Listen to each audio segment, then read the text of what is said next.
Deputetën e Partisë Demokratike të Kosovës, Arnora Saliu, faleminderit shumë që erdhën në Kompas. Faleminderit juve për ftesën. Ke qenë temë aktore në disa prej çështjeve në kuvend. Së fundmi një përplasje me Fatmire Mulhaxhen në Komisionin për të Drejtat e Njeriut. Ç'a ndodhi? Fillimisht me që sot është dita e Kushtetutës, shfrytëzoj rastin me uru gjithë qytetarët e Republikës Kosovës. Uroj shumë që në të ardhmen mos të shkelet Kushtetuta, por të zbatohet dhe të respektohet në përpikmëri. Gjithashtu, ju edhe e thatë, sot ishte 27 vjetori prej betejës së Kosharës dhe dua të them lavdi për gjithë dëshmorët e kombit dhe të rënët për lirinë dhe pavarësinë e Kosovës. Po, është e vërtet, dje kemi pas një mbledhje të komisionit. Fillimisht dua që të sqaroj gjithë qytetarët që po na ndjekin, që unë nuk jam pjesë e komisionit për të drejtat e njeriut, barazi gjinore, punë, familje, vlerat e luftës çlirimtare dhe peticione. Unë jam pjesë e 2 komisioneve të tjera, por si deputete më lejohet që të marr pjesë edhe në mbledhje të komisioneve të tjera. Nuk kam të drejtë vote, por kam të drejtë për të diskutuar, për të trajtuar tema të ndryshme e gjithashtu edhe për të parashtruar pyetje. Dje kam shku sepse mora informatën që në atë komision do të marrë pjesë edhe Ministri për mbrojtjen e vlerave të luftës, që është Andin Hoti, dhe e kam pas shumë të nevojshme që unë të jem pjesë në atë komision për të shfaqur shqetësimin tim dhe jo vetëm timin, po edhe të qytetarëve në lidhje me ekspozitën e cila është shfaqur në sheshin Nën Tereza në Prishtinë, e cila ekspozit ka tentuar ta shtrembroj të kaluarën e historisë sonë, e gjithashtu është financuar fatkeqësisht nga institucionet e vendit tonë. Dhe unë e kam pas shumë të nevojshme me shku, me i parashtru pyetjen tam ministrit, por gjithashtu edhe me ngrit dyshimin për mënyrën edhe hapat konkret që ai do t'i marrë. Ka pas edhe kolegë nga partia juaj aty, apo jo? Që në Artan Berami, Sale Afshari. Artan Berami dhe Sale janë pjesë të komisionit. Tu ka duk mjaftueshëm përfaqësimi, edhe i ke shku. Ishte mjaftueshëm, po unë mendoj për këto tema me kaq seriozitet dhe me kaq urgjencë të madhe në cila duhet të ndërmarrim me patjetër hapa, është e nevojshme që me marr pjesë sa më shumë deputete dhe me i parashtru pyetje. Por pyetja jam nuk kishte me zgjatë ma shumë se 1 minutë, maksimumi 2 minuta, nëse nuk i kisha pas gjitha ato ndërhyrje prej kryetarës së komisionit. Ajo që unë kam shpreh në komision, kanë qenë vetëm fakte, vetëm të vërteta, në asnjë moment nuk kam shpif, kam dasht me i thonë ministrit që unë edhe qytetarët e Kosovës dyshojmë që ti mundesh me marrë hapa konkret në këtë drejtim. Pavarësisht që unë e kam theksu edhe i kam thonë ministrit që nëse ekziston dikush në kabinetin qeveritar, edhe pavarësisht që është një numër i madh i ministrave, por nëse ekziston dikush te i cili kam përshtypjen edhe besoj që mundet të mbrojt vlerat e luftës ai është Andin Hoti. Por duke e ditë me kë rrethohet Andin Hoti, duke e ditë që personi i cili është kryeministër, cilin e ka shef, duke e ditë që rrethohet me ministra të cilët kanë dëshmu, kanë deklaru, kanë shpif kundër UÇK-s, unë kam ngrit dyshimin tim që realisht mundemi me bë diçka në këtë drejtim. Dhe prandaj shkova aty dhe u përplase me kryetaren e komisionit. Aty ajo ankua për gjuhë bullizuese tuajën. Me i thonë dikujt qetësoho, edhe mos u bë nervoz, nuk është gjuhë bullizuese. Me lujt psikologun pak.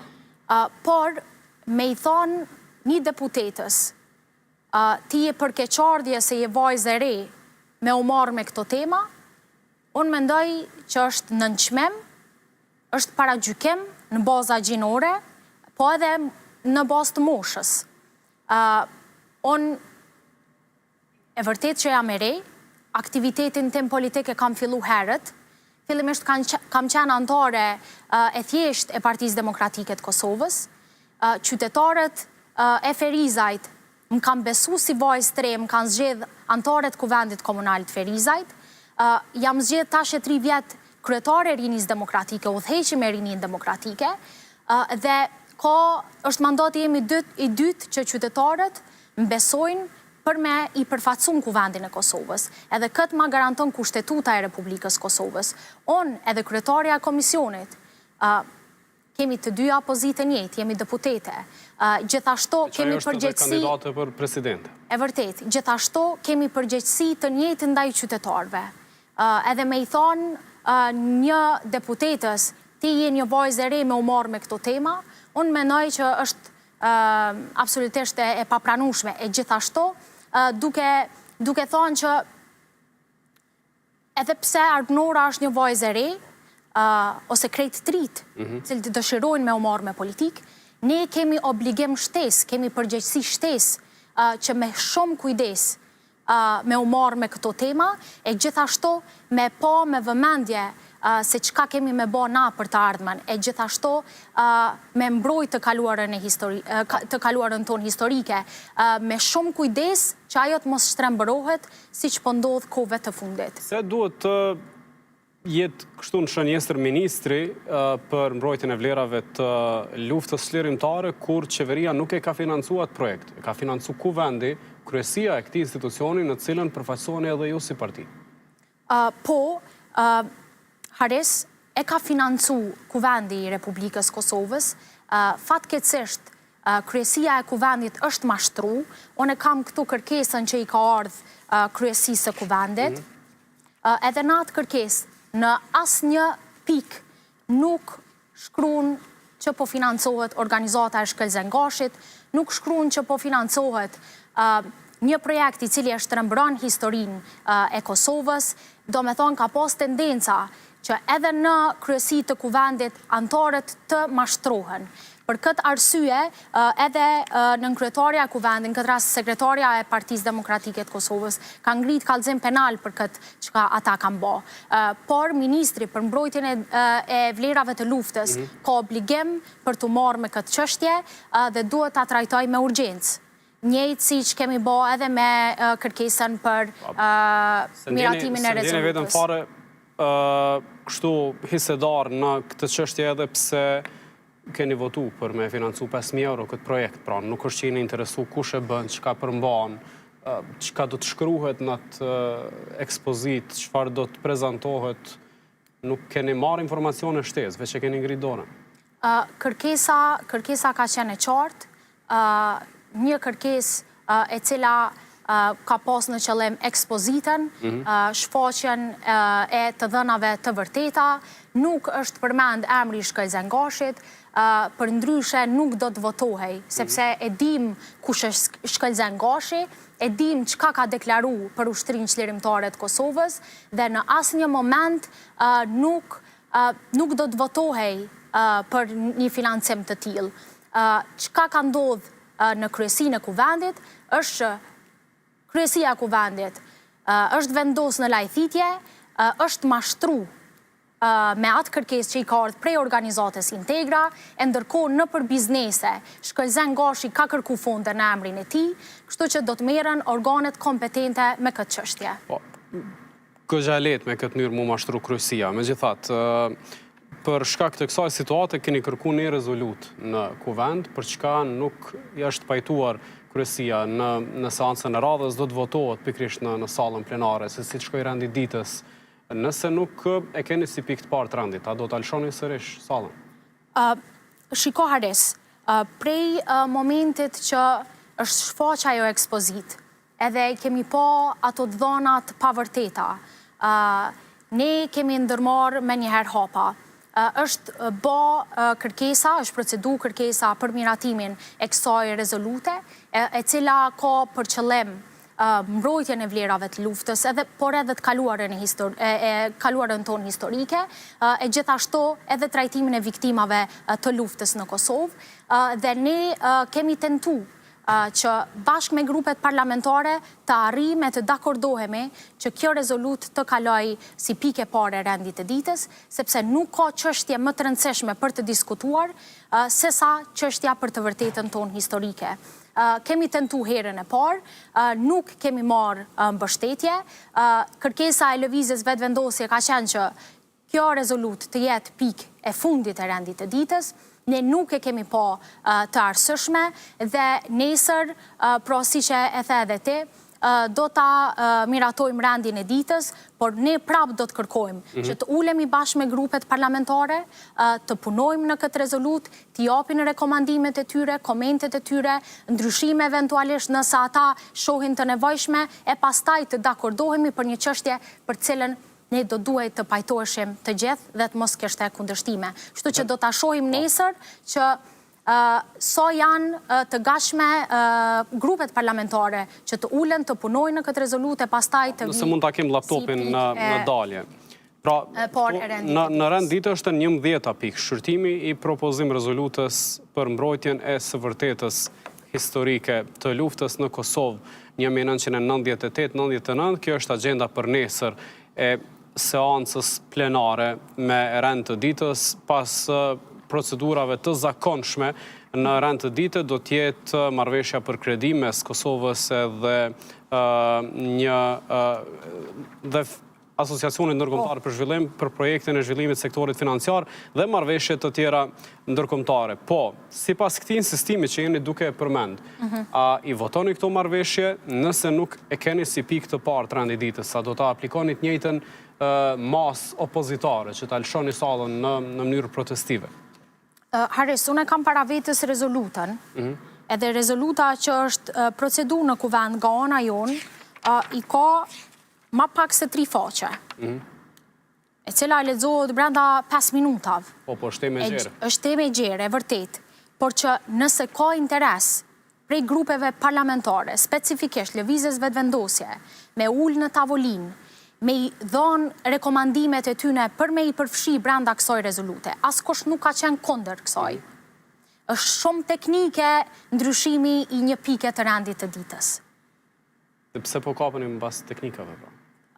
Pse për lëvizjen vetëvendosje kjo çështje nuk është kaq urgjente, nuk duhet të trajtohet me kaq seriozitet, dhe kërkon që kjo të jetë prej pikave të rendit të ditës. Kështu që është një rezolut cilën ne prej fillimit kemi kërkuar me pas bashkëpunim, me pas dakordim prej gjitha grupeve.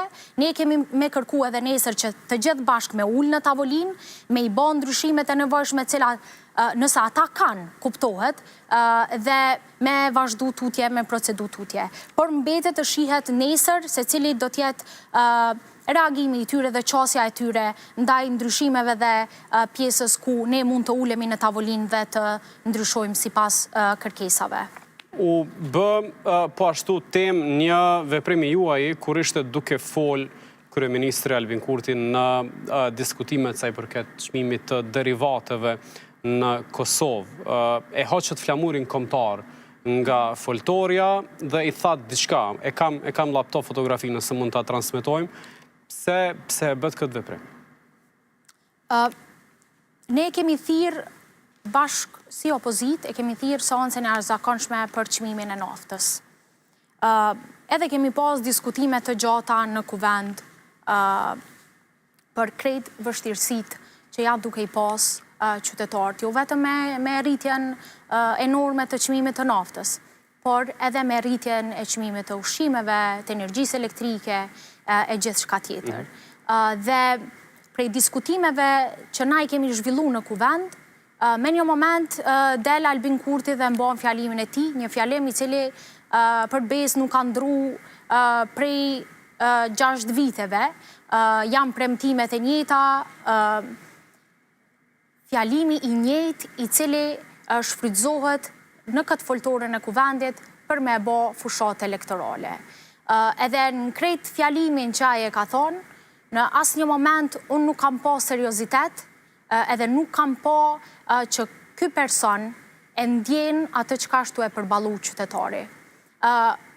Po tu e dit mënyrën se që shka ardha... për ndihmë ndaj qytetarëve? Në mënyrën se si ka ardha Albin Kurti në pushtet, gjithë e dim, krejt aktivitetin e ti e ka pos mbi kauza të rejshme, edhe kauza mbi bashkimin kombëtar është njëna prej kauzave ti të rejshme, tu e po Albin Kurtin me këto fjalime në kuvend, duke e fshef vetën, që she ka bo gjithmonë mbrapa flamurit kombëtar, unë e kom pa të arsyeshme me shku me largu edhe me i kërku kryeministrit që mos me vazhdu me gënjy edhe mos me vazhdu me fol para flamurit kombëtar. Unë mendoj që Albin Kurti se meriton me fol para flamurit kombëtar, e gjithashtu nuk e meriton me fol as para flamurit Kosovës, që para disa viteve, kur ai nuk ka qenë opozit, e ka përqesh atë flamur, edhe ka thonë që është flamur Lara. E sot, ai tenton që krejt skandalet e qeverisë të tij, edhe në të kalumen, tenton me i fshef mbrapa flamurit kombëtar, po edhe flamurit Kosovës. Kjo ka qenë arsyeja e vetme, nuk ka pas paramendim për këtë veprem. Është veprem që është bo aty për aty, edhe kjo është qëllimi pse ka ndodhur. Po, dhe s'do t'ja lëni ma afër flamurin kombëtar, apo qysh? Ta shohim apo e vendos, apo e merr me vete, se e ka zakon me bart me vete. Edhe pse në këtë fjalë që e pati, ai fliste për masat qeveritare në ndihmë të qytetarëve, përballje me inflacionin, subvencionime, ndihma ndaj kategorive të ndryshme qytetarëve, po jo duke mbështetur një kërkesë opozitare, sepse ai tha që ne nuk qeverisim me programet e opozitës, prandaj i ka fitu 51.1%. Ne e patëm një kërkesë të qartë me këtë seancë të jashtëzakonshme, që të ulet të vëshëja dhe të largohet aksiza përkohësisht, po që patëm deklarime të ministrave të cilët kanë rënë në kundërshtim brenda pak minutave, në fillimisht duke arsyetuar që nëse ne e ulim të vëshën dhe largojmë aksizën përkohësisht, dëmtohet shumë buxheti i shtetit. E në të njëjtën kohë kanë premtuar që kanë me ndërmarrë masa duke ofruar një pako prej 200 milion euro. Edhe ne e dim që Albin Kurti i ka bo praktik pakot mbështetëse, pakot të cilat i shfrytëzon si vegla për me arrit votën e qytetarëve. Kështu që ne kemi kërku ndërhyrje urgjente të Ministrisë në treg dhe kemi kërku që të ulet të vëshëja dhe të largohet aksiza, por nuk e kanë marrë seriozisht këtë çështje, te ta është e rëndësishme me shpërnda para e me arrit me i kap votat e qytetarëve në atë formë. S'është ndihmë kjo. Nuk është ndihmë ndaj qytetarëve të shpërndahet paraja. I kthehet, ashtu siç e argumentojnë këta. Shiko, kjo qeveri asnjëherë nuk ka pas politika afatgjate. Nuk ka hartu politika afatgjate. Veprimet i ka bo aty për aty. Ne edhe në komisione kur po mblidhemi, kryetarët e komisioneve, ata që janë prej vetëvendosjes, kërkojnë që ne edhe planin e punës edhe fush veprimtarin ta koordinojmë me 28 prilin. Ta shohim njëherë mos po bëhen zgjedhjet e pastaj ne e formulojmë e bëjmë më mirë. Ne nuk kemi kohë. Në situatën në cilën këta e kanë sjellë vendin, në gjendjen në cilën janë qytetarët, ne nuk kemi kohë me prit edhe me pa se cilët janë interesat e tyre zgjedhore, personale, me i kap krejt institucionet. Vetëvendosja po i mendon zgjedhjet, po thoni? Vetëvendosja po i mendon zgjedhjet. Apo i mendoni ju? Shikoni, jemi në opozit. Edhe si parti... Po keni ndorë një proces që është në... Edhe si parti opozitare, normalisht që i kërkojmë zgjedhjet, por jo në këtë fazë. Partia Demokratike e Kosovës ka qenë shumë konstruktive, ka bo hapa konkret për me i shmangë zgjedhjet. Kemi pranu e kemi qenë pjesë e takimeve me Albin Kurtin. Kemi qenë të gatshëm me bani marrëveshje politike që qytetarët mos me i qu drejt zgjedhjeve. Por nuk ka qenë interesin nga pala tjetër. Në takime jemi ftu vetëm sa për sy e faqe, vetëm me pa qytetarët kënse Albin Kurti po ka interes me i taku liderët opozitar, por në të kundërt pjesë në ato takime nuk ka pas asgjë konstruktive dhe nuk ka pas asgjë serioze. Andaj s'shkoni më, pa ofertë zyrtare? Nuk kemi ofertë zyrtare. Nëse do ta kemi një ofertë zyrtare, do ta shqyrtojmë, e ka thënë edhe kryetari Bedri Hamza, do të mlidhemi bashkë me Këshillin Drejtues dhe do të marrim një vendim, po për momentin nuk kemi një kërkesë zyrtare prej tij dhe nuk mund të flasim në këtë drejtim. Dhe mund të flasim për afat. Janë edhe 19 ditë në pyetje, nëse shkohet kështu pa lëvizje, pa dakordim, pa marrëveshje, do të shkohet në zgjedhje? A jeni gati si Parti Demokratike duke marrë parasysh që edhe subjekti juaj është në një lloj procesi zgjedhor të brendshëm?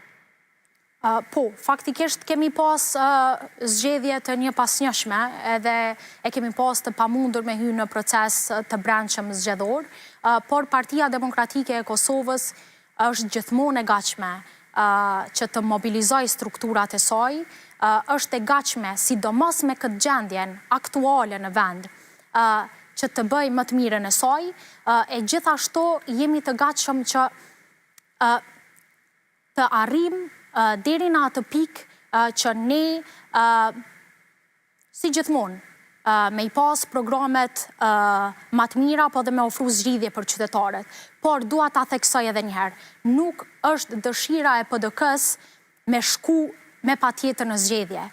Ne kemi një parti e cila i ka marrë 51%, e cila e ka shumicën në kuvend, e cila nëse do të donte marrëveshje politike, nëse do të donte koordinim, do të gjente. Keni me patjetër me shku në zgjedhje, po e keni me patjetër me e kandidu presidentin e vendit, presidentin e ardhshëm. E vërtet, ne kemi me patjetër me zgjedh presidentin, por kjo është në dorën e Albin Kurtit. Me krejt çka kemi pa, edhe në mandatin e kalum, në zgjedhjet e fundit, kur Albin Kurti e mori në rezultat, i cili nuk i mjaftonte, për 10 muaj e mbajti kuvendin peng, tash e ka marrë atë që ka dasht, i ka marrë 51%, prap nuk po i mjafton dhe po tenton që ta çoj vendin drejt zgjedhjeve, por tash e ka shumicën që e donte. Por nuk është i gatshëm të përballet me vendime të rëndësishme për vendin, nuk është i gatshëm me i dalë përballë edhe premtimeve të veta që i ka dhënë qytetarëve të Republikës Kosovës. Qartë, dhe për fund e thatë në fillim që merreni me preokupime dhe interesat të rinjve, sidomos në Kosovë. Në krejt të diskutime, çfarë janë urgjencat për të rinjt dhe projekte që do duheshin ndoshta të diskutoheshin dhe të shkonin përpara? Ka shumë urgjenca për të rinjt. Duke fillu prej çështjes së shkollimit, kushteve në përshkolla. Ka urgjencë tash që lidhet edhe me çmimin e naftës. Të rinjt çdo ditë përballen me çmime të larta edhe të biletave të autobusëve. Ndoshta janë detaje, janë çështje që për dikë munden mos me qenë të rëndësishme, por që të rinjt përballen çdo ditë. Prindrit sot e kanë vështirë me ju kriju kushte të rinjve për me i ndje kontrat e tyne. Kemi jo mbështetje, jo vende të reja të punës, nuk ka banesa për çiftet e reja që dikur premtonte Albin Kurti, nuk ka infrastrukturë të nevojshme në asnjë fushë që i garanton të rinjve jetë më të mirë, shkollim më të mirë. Dhe çdo ditë më shumë fatkeqësisht të rinjt nuk po e shohin Kosovën adresë. Për këtë arsye ne kemi nevojë me hartu politika afatgjate që ndikojnë direkt jetën e të rinjve, po që lidhet direkt edhe me shkollimin e tyre, edhe me ëndrat e tyre.